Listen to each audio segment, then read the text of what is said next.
Good morning, students. In the last class, we discussed the average speed and average velocity and applications on it, and we solved some numericals also. Now, today we will go to the acceleration and equations of motion for uniformly accelerated motion and some numericals based on that. You know, acceleration means it is you can call it as the rate of change in velocity.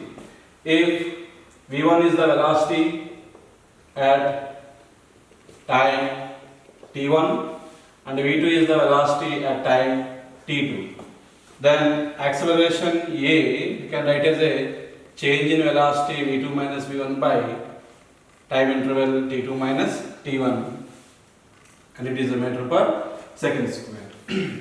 If the velocity means if the speed goes on decreasing, then we can say it has a negative acceleration, or else we can also call it as a retardation. And if speed increase means that is positive acceleration. If speed decrease means it is a negative acceleration. Negative acceleration we can also call as a retardation. If acceleration vector both are in the same direction, we can say that velocities keep on increasing. If acceleration and velocity vector opposite to each other, then we can say the velocities keep on decreasing. So acceleration is positive, negative and zero also, because the velocity positive, velocity negative and velocity zero is there. If acceleration velocities keep on increases, that is, you can say positive acceleration, velocity keep on decreasing with respect to time, then we can say negative acceleration. This negative acceleration we can call it as a negative acceleration is called retardation. And acceleration may be zero, because velocity is zero means we can say acceleration is also be zero. And then we can say the body is moving with uniform velocity if acceleration zero means. Next, instantaneous acceleration. If the time interval is very small, whatever the time interval we taken here, if the time interval is very small, then we can say that acceleration is instantaneous acceleration. The acceleration at any instant of time is called as the instantaneous acceleration. Let limit delta t tends to 0, delta over by delta t is equals to dv by dt. This is instantaneous acceleration. And next, uniform acceleration. What is the meaning of uniform acceleration? Means whether the velocity increasing or velocity decreasing a constant rate, then we can say that acceleration is called uniform acceleration. Uniform acceleration means velocity increasing or velocity decreasing at a constant rate is called as the uniform acceleration. That is, a remains constant. For uniformly accelerated motion, we have few equations to find the velocity or displacement at a time at any instant. We can able to use these equations. What are those equations? First we will be discussing.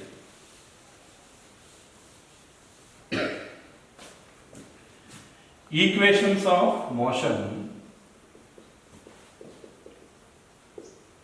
for uniformly accelerated bodies. For uniformly accelerated bodies. First one, if a body having initial velocity is u, and if it is moving with constant acceleration, after t time its final velocity we can able to write as a equation.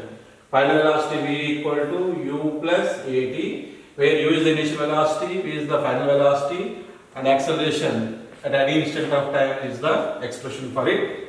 Next, if a body is there and it is moving with a uniform acceleration, and if its initial velocity is u, if you want to find its position after time t, we have the expression that x is equals to x naught plus ut plus half at square, where x naught is the initial position. If it starts from the origin, you can take x naught is 0. Next, the relation among the initial velocity, final velocity and displacement. We have the equation that is v square minus u square is equals to 2a. Yes, if this is the relation among the initial velocity, final velocity and displacement. Next, and we can write displacement as average velocity into time interval. If the body having initially velocity u and final velocity is v, then average velocity we can write as a u plus v by 2 into t. This is the displacement expression. And if the body traveling and it is having initial velocity u, if you want to find the distance after t seconds, means we can use this expression. But if you want to find the distance covered in nth second, then we have the expression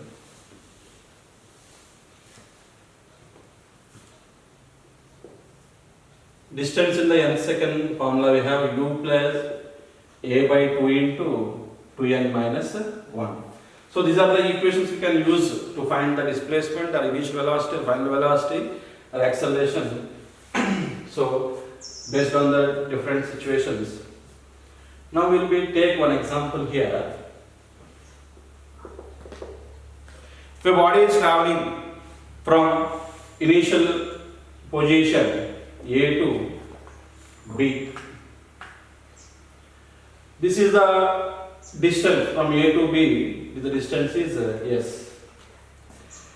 If initially at point A the body is having initial velocity v1 and we know the velocity at the final point is v2, at the midpoint what is the velocity if you want it? It means at the point C, the midpoint, that means it is half of the distance s by 2. Here what is the final velocity v, we want to be determining. So we can use here the expression. So initial velocity, final velocity and distance, means we can go for the equation v square minus u square is equals to 2as. If you apply it for AC here, in case of AC here, initial velocity is v1 square, initial velocity is v1 and final velocity is v. So we can write the expression v square minus initial velocity is v1 square is equals to how much distance it is covered is 2a s by 2, and this is for the journey A to C. For the journey C to B, we have initial velocity is v, now final velocity is v2. From the expression we can write as v2 square minus v square is equals to 2a s by 2.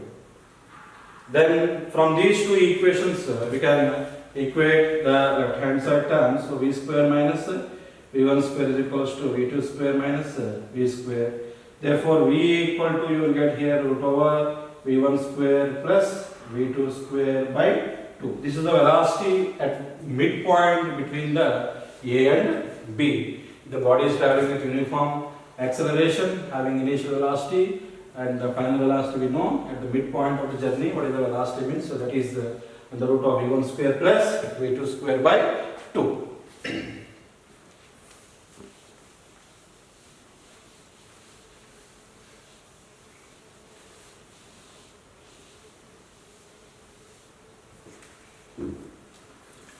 Next we can go for the another example. Let us suppose a bullet rifle is passing through one plank. When it is passing through one plank, it loses 1/nth of its initial velocity. So here we have one plank whose width is x. A bullet rifle, a rifle bullet passing through it. Let us suppose its initial velocity is v. After passing through one plank, loses 1/nth nth of its velocity. If it is losing 1 by nth of its velocity means that is final velocity now here is v minus v by n, that is n minus 1 by n into v. This is the final velocity. So initial velocity is v, now final velocity is n minus 1 by n into v. Now how many such Plancks are required to completely stop the bullet? Means final velocity should be 0. If final velocity should be 0 means how many such Plancks we need to take if you want to calculate it. How many such Plancks are required? We don't know how many Plancks required. Let us say we take number of Plancks is p. Number of Plancks p. Number of Plancks p means totally each Planck width is x, so p Planck's width is nothing but here px. Now the velocity, initial velocity v, these many Plancks we are taking to make it final velocity is 0. Now if you apply the equations, initial velocity, final velocity and distance, you can go for the equation v square minus u square is equals to 2as. If you apply for it first case, we can take the expression v square in the sense n minus 1 by n whole square v square minus u square is v square is equals to 2ax. This is, we can take it as equation 1. Similarly, if you apply for the second case for p Plancks, if you take it v square minus final velocity is becoming 0, so 0 minus v square is equals to 2 px. 2a, the total width is 2a px here, equation 2. Using these equations, we can able to find the number of Plancks p. This is we have to be calculated. So using these two equations, we can solve the expression for p.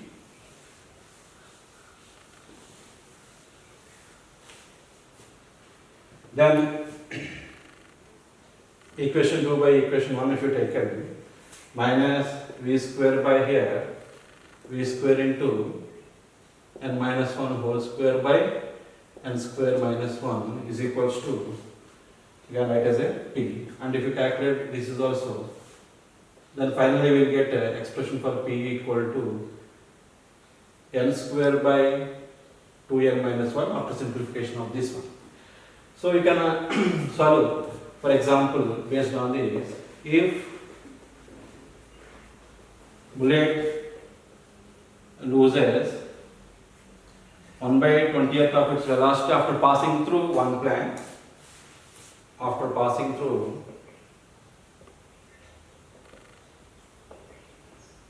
one Planck, then number of such Plancks required to completely stop the bullet.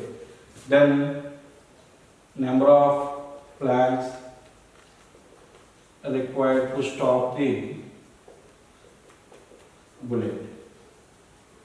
So number of Plancks required means here what is the velocity, how much of velocity is losing here is, here we taken, if the bullet loses 1 by n, the n place here we can have 20. The 20 if you substituted, we can able to get the number of Plancks required to completely stop the bullet. So we can substitute here from the expression p equal to n square by 2n minus 1. Here n is nothing but 20. Then if you substitute p equal to 20 square by 2 into 20 minus 1, then nearly you can calculate it.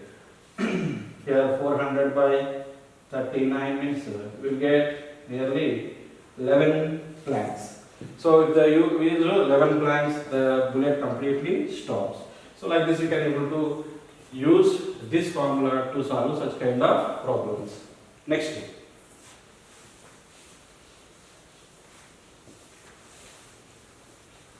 If you some points you can discuss it here. If initial velocity of the body is 0, if u0, u is the initial velocity of the body is 0, and if it is moving with uniform acceleration a, then from equation s is equals to ut plus half at square, initial velocity 0 means you can write as a S is equals to half a square. Then what is the distances covered by the body in 1 second, 2 second, 3 second and so on if they ask? The ratio of distances covered in 1 second, 2 second, 3 second and so on. Then we can write the ratio as here uniform acceleration means a remains constant, then distance directly proportional to the t square. Then we can write the ratio s1 is to s2 is to s3 and so on equal to t1 square plus t2 square means here 1 square is to 2 square, 3 square and so on. So this is the ratio in 1 second, 2 seconds, 3 seconds if the body is in moving with uniform acceleration and provided its initial velocity is 0. And if the body moving with uniform acceleration and distances covered in first second, second second, third second and so on like that means the same case we are discussing one more here. If the body initial velocity is 0 and the ratio of distances covered in the first second, second second and so on, and A is constant, the ratio of distances covered in first second, second second and third second and so on like that. So in this case we can take it the distance covered in the nth second formula. According to that Sm is equals to initial velocity 0, so you can write as a by 2 into 2n minus 1. Then acceleration remains constant, so Sm is directly proportional to 2n minus 1. Then you can find the ratios here, S1 is to, S2 is to, S3 and so on equal to 1 is to, 3 is to, 5 and so on. So we clearly understand 1 second, 2 seconds, 3 seconds means it is 1 is to, 4 is to 9, and if it is the first second, second second, third second means the distances ratio is 1 is to, 3 is to, 5 and so on. Next one more example we can discuss here. If a vehicle is moving with the initial velocity u, if vehicle is moving with initial velocity u and having it is moving with the initial velocity u and uniform acceleration, then what happens here is with the vehicle, if the applied brakes, means finally it is coming to rest after traveling certain distance. If the velocity is doubled or tripled, if they ask, let us suppose we will take it the velocity increases by n times, and again if they applied the same brakes, then what happens after traveling, how much distance will comes to rest. Now if velocity increases to nu, means n times the initial velocity, now the stopping distance, so uniform acceleration, now the stopping distance, we can use the formula that from equation v square minus u square is equals to 2as. The vehicle is coming to rest means it is decelerating, then we can write and the final velocity v is 0 and the a negative, then we can write here minus u square is equals to minus 2as, then s is equals to 2as, so u square is equals to 2as, then the distance s directly proportional to u square. Means if initially u and the speed increases to n times the u means we can write as a ratio of the distances the stopping distances, we can write as a s1 by s2 is equals to u square by n square u square, and you can write s2 equal to n square s1. Means if initial velocity u stopping distance is the given, if initial velocity if they increase by n times, the stopping distance is n square times the initial stopping distance. Graphical representation for motion. Graphical representation is the effective method to study the motion of the bodies. Compared to analytical method, graphs will help us to solve the numericals without much calculations. In motion one dimensions, we have the graphs such as displaced position time graph, velocity time graph, as well as the acceleration time graph. Here we will be go to the discussion of position time graph. First, position time graph.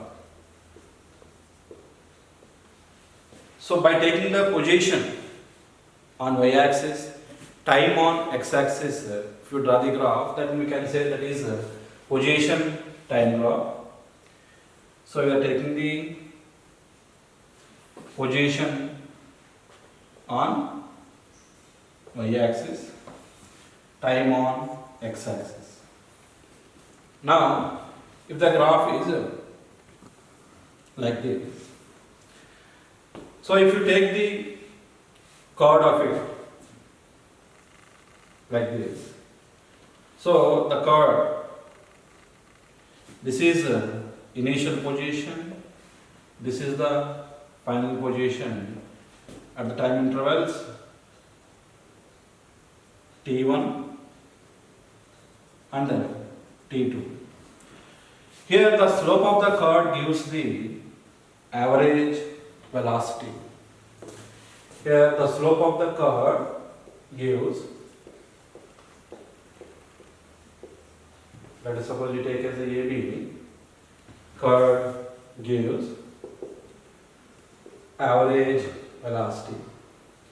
So average velocity, if you take the slope of this chord, we can get it average velocity. Then we can write this as a slope means that is x2 minus x1 by t2 minus t1. Now if this time interval, if you make it very short, then what will happen means then we can draw a tangent over at a particular instant. Then we can get the instantaneous velocity if the time interval is infinitesimally small. Then we can get the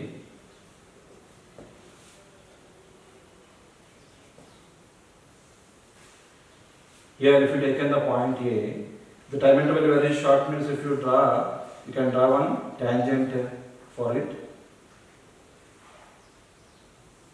the point A. This tangent gives the instantaneous velocity. So we can write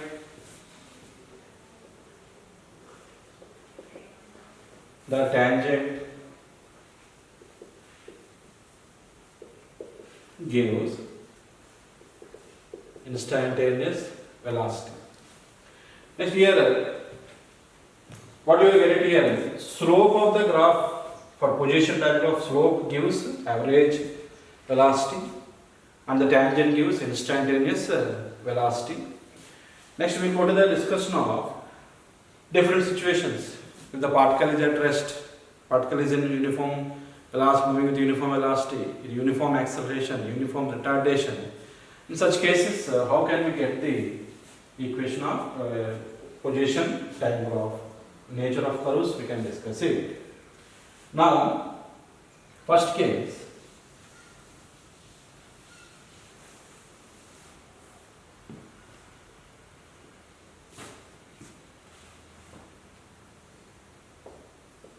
If the particle is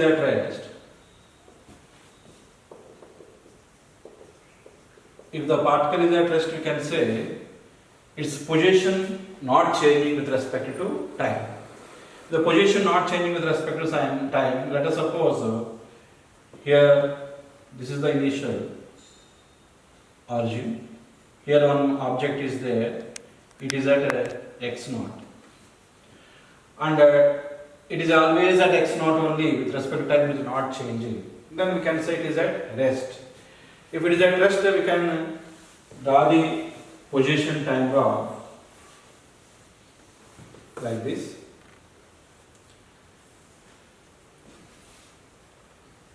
X and here position and here time. Initial position from origin, it is an initial position is x naught.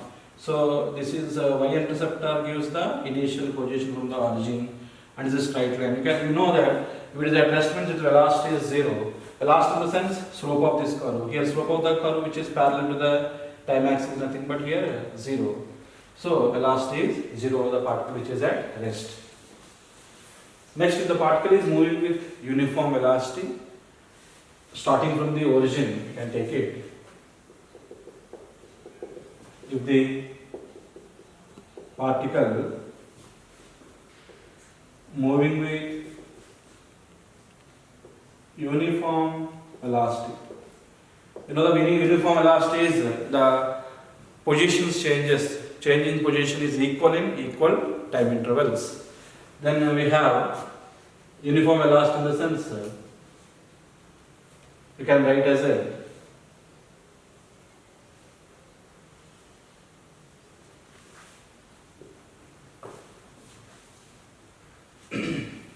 here this is the curve. So uniform velocity. So velocity is remains constant. Here you can say slope. The slope is nothing but v. And linear curve, the slope is remains constant. Here slope is nothing but velocity, that is constant, and this is starting from origin. Then we can write like this: position on y-axis, time on x-axis. Next, if it is moving with uniform acceleration, if it is moving with uniform acceleration,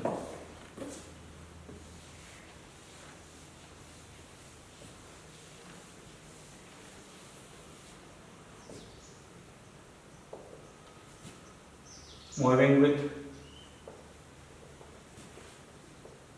uniform acceleration, from the equation x is equals to x naught plus ut plus half at square. If it starts from origin,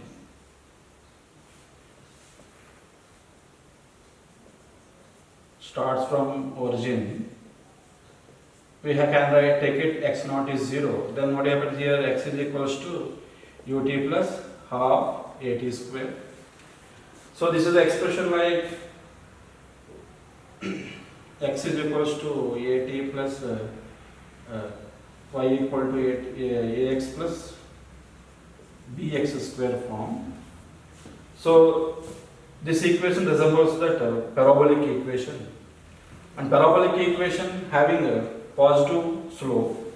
The parabolic equation having positive slope means if the concave up is there, we can say it is acceleration positive. Concave down is there, it is acceleration negative. So based on this, this is positive acceleration, so concave up curve will get it. So position time graph, how it is there means the position time graph is a parabolic nature. Then we can write, so position time curve, and it is starting from origin and it is positive, so concave up. So this is the graph for the uniformly accelerated motion. The body is moving with uniform acceleration. We have the natural recovery is a parabolic with the increasing slope. The body moving with the uniform retardation. So here also we will get the same curve, but what the difference is here increasing slope in uniform acceleration, retardation means it is a decreasing slope, that is concave down. So here also the equation is y equal to, from the equation x is equals to ut plus half at square, and it resembles the parabolic equation, and acceleration is negative. So the nature of the curve is a parabola with decreasing slope. So decreasing slope means concave down will come. So the nature of the curve like this. Position and time here is a concave down. So like this we can discuss the position time graph for different cases. And the last one is the body is projected vertically upwards. What is the position time graph? Will be discuss the last case here.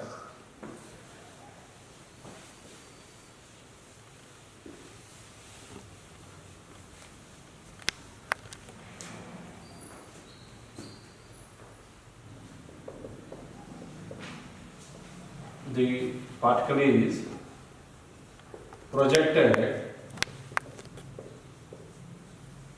vertically upwards. The position time graph. The particle is projected vertically upwards means initially when it is having velocity will be there, and gradually the velocity decreases.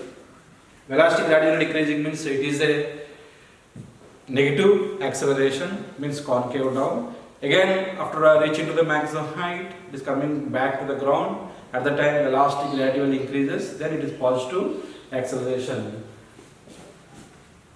Then we have got net displacement is 0.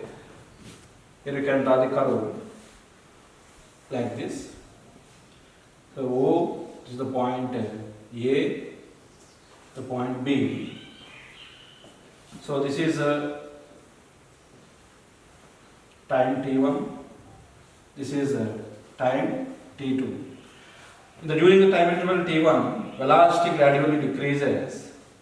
So it is a parabolic curve having a decreasing slope. Decreasing slope. So acceleration is negative. And after that, reaching to the maximum height, again it is coming down with velocities keep on increases. Then it is increasing slope. Increasing slope. Acceleration is positive. So this is the position time graph for the body projected vertically upwards. Now we will be discussing one example based on this. Then can understand that how to find it out the velocity at a given interval of time.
This is the position time graph for a given motion.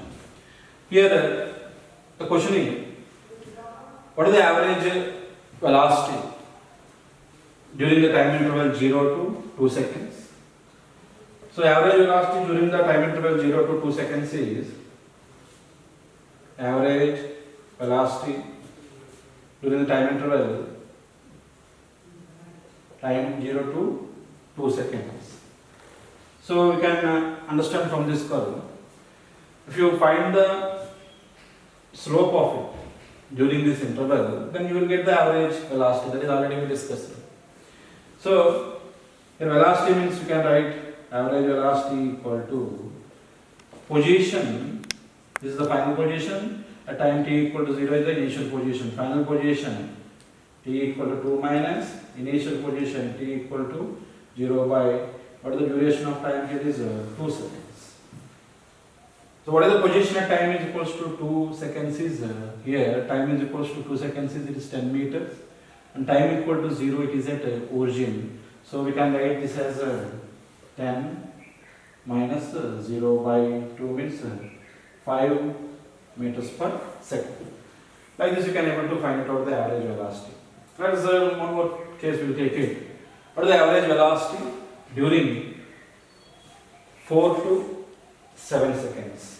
So average velocity at time t equal to 4 seconds to time t equal to 7 seconds. Then you can find it out like this. Average velocity equal to, same way we are doing, final position at time 7 seconds, initial position is at time 4 seconds. So final position is at time t equal to 7 seconds minus time t equal to 4 by, the duration of time is 7 minus 4 here, 3 seconds. But the position at 7 seconds here is, position at 7 seconds is minus 5 meters. So minus 5 minus, at t equal to 4, its position is 5 meters. Minus 5 by 3, that is minus 10 by 3 means minus 3.33 meters per second. So like this, from the position time graph, if they ask the average velocity, final position minus initial position by time. Or else we can also take the slope of the particular curve, time interval, you can find it out the average velocities. Next, the position time graph is given where velocity constant, where velocity is increasing or decreasing, where acceleration positive, where acceleration negative. Such points, how can we understand here is, now this is the position time graph they given. In this, at point P, Q, R and at S, the velocity, whether it is positive or negative, and what about the accelerations at these particular points, we are going to discuss it. If you see at the point P, the tangent will be drawn for the curve, it will give us the instantaneous velocity, and it is increasing, the position is going to be increased, means here velocity is positive, here dx by dt positive, so v equal to dx by dt, and that is positive at point P. And at Q, if you taken, here it is parallel to the time axis. Parallel to the time axis means velocity v, you know, it is dx by dt, that is equal to 0. Next, at point R, you see here the displacement is going to the negative side. Then here dx by dt is dx by dt, that is negative, and it is a straight line which is along the curve. It is covered with the curve. It is a straight line. It decreases negative value, but one thing you have to understand, negative, and it is a constant value. And at point S, you can understand that it is parallel to the time axis. Again, we can say here velocity v, that is equal to dx by dt. Slope of this is 0. So you can have one more time discussing here the positive slope. Here slope is positive, and that is gives the velocity, and it is velocity can say as here point P is positive, and at point Q the velocity is 0. It is parallel to the time axis, and we are discussing the same way. And why it is constant we mentioned here is it is completely around the curve, straight line here. Now, what about the accelerations? The accelerations, if you are taken at point Q, it is concave down. You can understand, if concave down is there, it is acceleration negative. If concave up is there, acceleration positive. Here, here velocities keep on increasing, so we can say here acceleration is positive. At this point P, velocity is increasing. So here acceleration we can take it as a positive.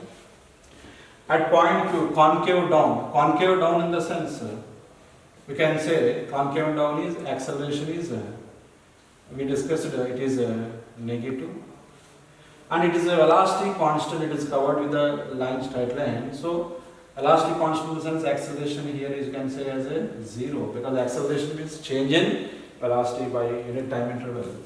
And at the point, yes, you can understand concave up. Concave up in the sense acceleration is positive. So here acceleration is positive. So like this we can able to understand where the velocity increasing, where velocity constant, where acceleration positive, where acceleration negative, where acceleration is 0. We are already discussed. Now we'll go to the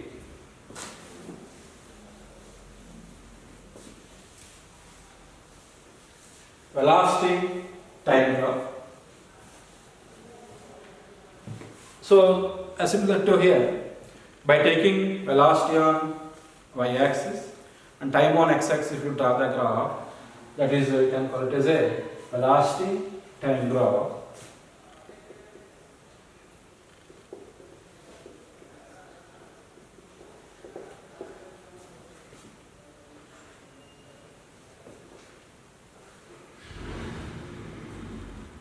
By taking velocity on y-axis, time on x-axis. Now the curve is like this. Here initially velocity is v1, the body is moving like this, and finally here velocity is v2. And if you draw a chord for it, this is the chord AB. This chord AB gives the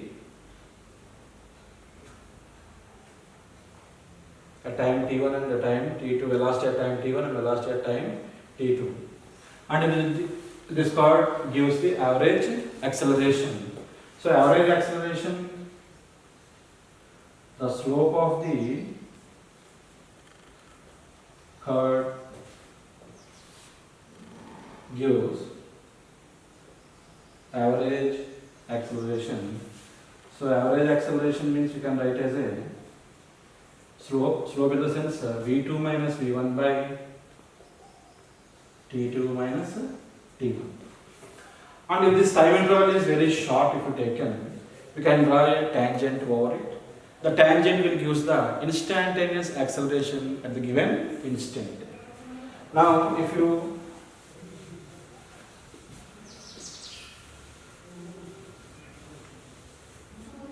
draw a tangent for this,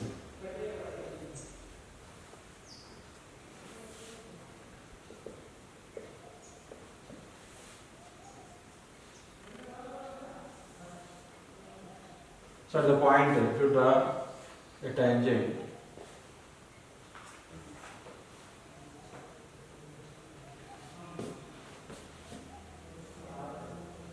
this tangent gives the instantaneous acceleration. So limit delta t tends to 0.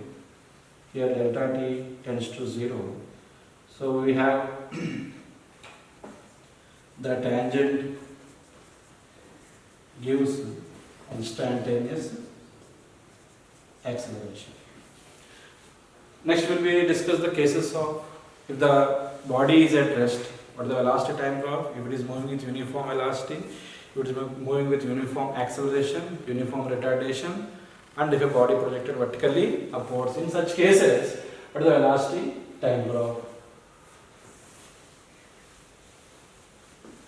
First one, if the particle is at rest. When the particle is at rest, its velocity is 0. If the particle is at rest. Now, if you are taken velocity on y-axis and the time on x-axis, the particle is at rest means its velocity is 0. Velocity 0 means the curve is along the time axis only.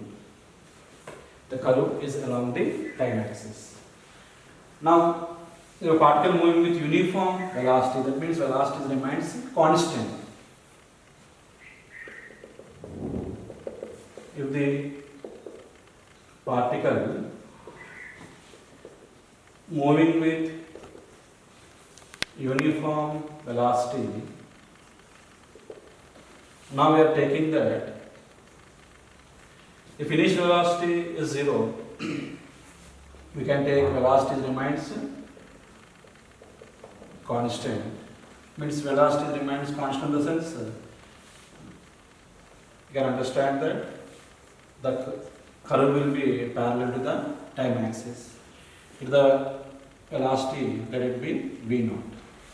So this will give the initial velocity. This y-interceptor gives the initial velocity. And you can understand one thing. In the velocity time graph, the curve, the area occupied the curve, the time axis, gives the displacement. Let us suppose you taken here in this O, A, B, and this is the 0 and this is the time t. Now what is this shaded part? This area is there, that is the area under the curve on the time axis, gives this area gives displacement. So here displacement is equals to area bounded by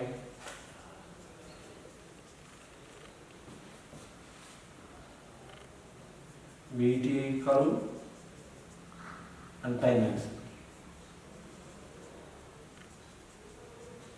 So if you are from VT curve, if they ask you find the displacement, means just you have to be find the area occupied by the curve with time axis. Next, if the particle moving with uniform acceleration,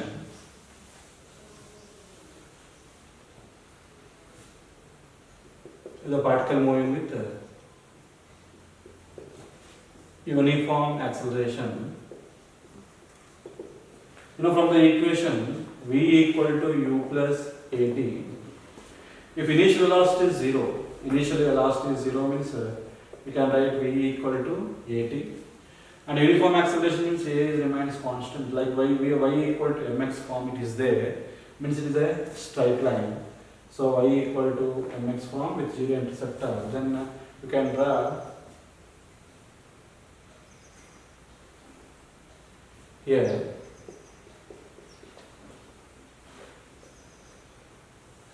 it is a straight line, and here slope is that is acceleration.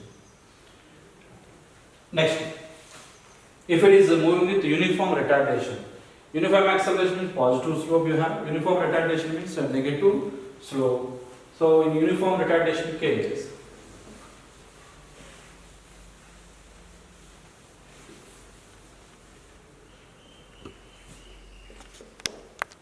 moving with uniform retardation. In case of uniform retardation, you can understand that the slope should be a negative slope. Then it is having initial velocity is u,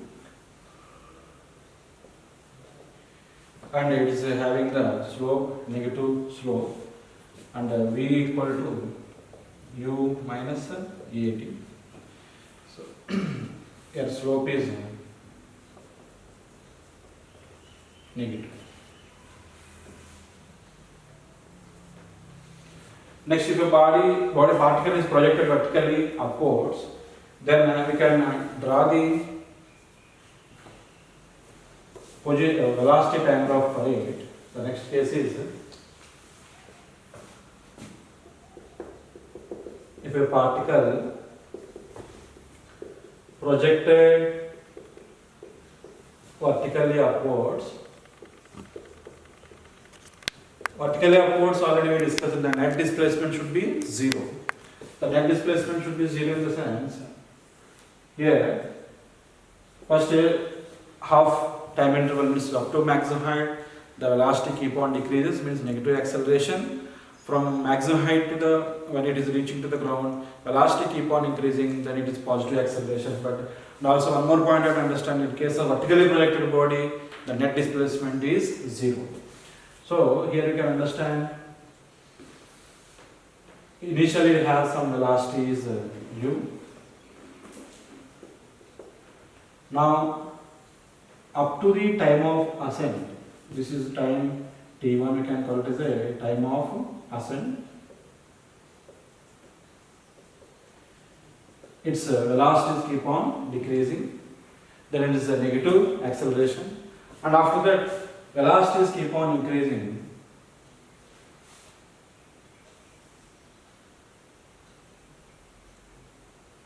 And again it is reaches the gains the minus u velocity what it is initially be provided. And here we draw on the negative side. Why? Because you see this is area, if you find it out, you will get the positive displacement. This area, if you find it out, it will be a negative displacement, and net displacement is 0. So as we discussed, if a body particle is projected vertically upwards, net displacement is 0, and if you calculated these two areas, you will also get the net displacement 0. So that's why we draw on the negative side. If you draw on the positive side, both areas will be positive, and if you added, you won't be get the negative, means 0 displacement. That's why we are taking this one. So this is the case for particle projected vertically upwards.